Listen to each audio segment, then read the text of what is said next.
placar e ele correu para abraçar os jogadores que estavam no banco de reservas, inclusive o Elano que treina esse time bem arrumado da Inter de Limeira, que já havia ganhado de virada da Ponte Preta.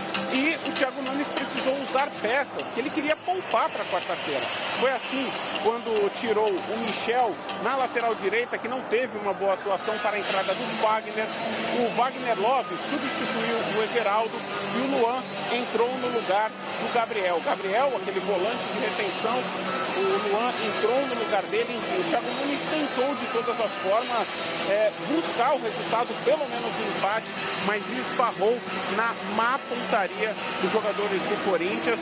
Gustavo teve algumas chances, mas não foi bem. Apenas com 27 segundos de jogo, o Corinthians deu o único chute certo em direção ao gol no primeiro tempo, foi exatamente com o Gustavo. E agora o time segue, ainda com essa derrota, ainda é o segundo colocado no seu grupo no Campeonato Paulista, com 7 pontos, 1 ponto atrás do Guarani, que é o líder com 8 pontos. Daqui a pouquinho eu volto aqui no Rodada Fox, trazendo toda a repercussão deste resultado, entrevistas com os técnicos, Thiago Nunes, Elano e, claro, estaremos na zona mista. Calheiros. Legal, valeu, Diego Bertozzi. Vamos ouvir o Elano, hein?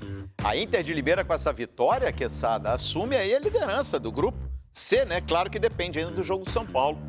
A bola vai rolar, já está rolando para o São Paulo? Daqui a pouquinho, 6 da tarde, Santo André e São Paulo. Se o São Paulo vencer o jogo, ou até mesmo empatar, pode superar a Inter de Limeira no grupo. Mas olha, arrumadinho esse time do Elano e o Corinthians poupado não conseguiu os 3 pontos. Também não é desculpa porque jogou sem algumas figuras, né, que entraram no decorrer do jogo. O Fagner não iniciou, entrou no segundo tempo, o Gil ficou no banco, o Love entrou, né, e também não mudou muito a história da partida. Hoje com 2 volantes, Gabriel e Cantillo, né, muita gente defendendo que essa seja a dupla titular de volantes da equipe do Corinthians. O fato é que o Thiago está ainda buscando a formação ideal, né? Isso é fato, são poucos dias de trabalho, o Corinthians já fez Copa Flórida, Florida Cup, jogos do Campeonato Paulista, já tomou aí 1-0 do Guarani na Libertadores e vai ter que inverter essa vantagem na quarta-feira em casa. Estava até comentando aqui com o Sormani, eu acho delicadíssima a situação do Corinthians em termos de Libertadores. E se o Corinthians tomar um gol do Guarani, e a lógica é que ele tome, né? Porque nos 3 jogos da história, ele tomou gols em todos os jogos e não fez nenhum. Então, provavelmente tome um gol em Itaquera. Se isso acontecer, eu estou criando um cenário mais difícil aqui, não é? Se tomar um gol, ele vai ser obrigado a fazer 3 no Guarani. E pelo que a gente viu nos últimos jogos, eu não estou sentindo esse poder de ataque para fazer 3 gols. Porque uma coisa é você entrar em campo sem obrigação de golear e fazer 4 no Botafogo de Ribeirão Preto. Outra coisa é você tomar o gol e, durante o jogo, com a pressão da torcida, ser obrigado a fazer 3. E um detalhe, muita gente com a seguinte tese. Mas pera lá, Quesada, esse Guarani é inferior àquele Guarani que eliminou o Corinthians em 2015. É verdade, inferior. E esse Corinthians é inferior àquele Corinthians também. Então esquece essa desculpa. Pois aquele fez 2 no Corinthians, esse fez 1. Exato. Nessa comparação de Só que aquele tinha Elias, tinha Guerreiro, Jadson, Renato Augusto. Era um time que depois seria campeão brasileiro. Nesse atual Corinthians você não vê tantas peças. Detalhe, Cantillo, excelente no passe hoje. Foi ele que perdeu a bola e deu o contragolpe para a Internacional de Limeira marcar o gol. Da Internacional de Limeira. Olha aqui, pessoal, olha o time do Corinthians que começou o jogo, tá?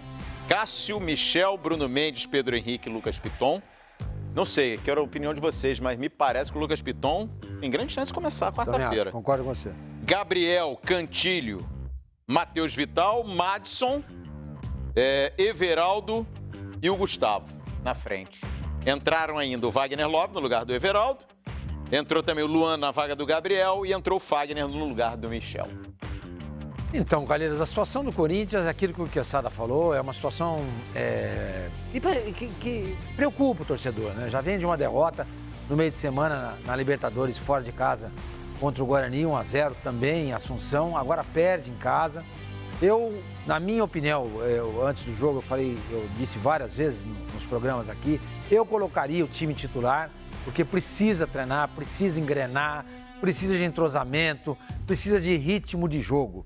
Poupar para quê? era só o 5º jogo da temporada. Então não fazia o menor sentido. Se a gente estivesse falando aí de um jogo acontecendo em outubro deste ano, quase que uma temporada inteira nas costas, você fala assim, gente, eu vou segurar porque quarta-feira tem um jogo super importante. Mas não é o caso. O Corinthians precisa de entrosamento. O Corinthians precisa de ritmo de jogo. Os jogadores acabaram de retornar de férias. E essa partida seria muito importante para isso. No entanto, conforme você mesmo já declamou aí o time do Corinthians, Calheiro, e o Bertozzi falou lá no estádio, só 3 jogadores em campo titulares, né?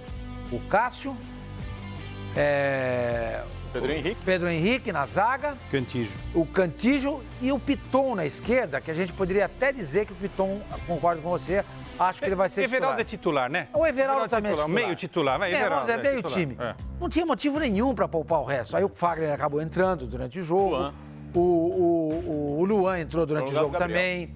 Aí entrou o Wagner Love, que não é titular, mas acabou entrando. Eu acho que o Thiago Nunes cometeu um grande equívoco nesse jogo. Mesmo que significasse derrota do Corinthians, como aconteceu. Mas o mais importante é o que está por vir, não é o que está acontecendo. Agora, as pessoas ficam dizendo, e se perder quarta-feira, o que vai acontecer? Vai mandar embora o técnico? Claro que não.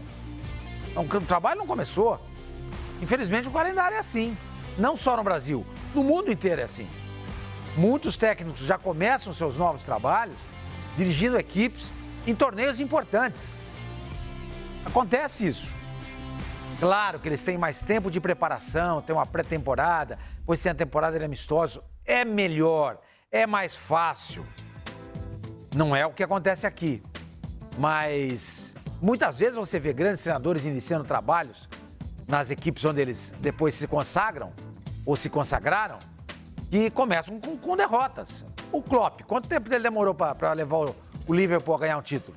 4 temporadas, ok. Chegou em final de Europa League, fazia boas partidas, mas demorou 4 temporadas, ou seja, 4 anos. Então, se o Corinthians perder para o Guarani a vaga no meio de semana, eu acho que isso não vai acontecer. Eu acho que não vai. Existe uma grande diferença de time. Estava aumentando isso com o Quesada, e o Quesada até falou que no passado, em 2015, também tinha essa diferença e acabou perdendo. É verdade.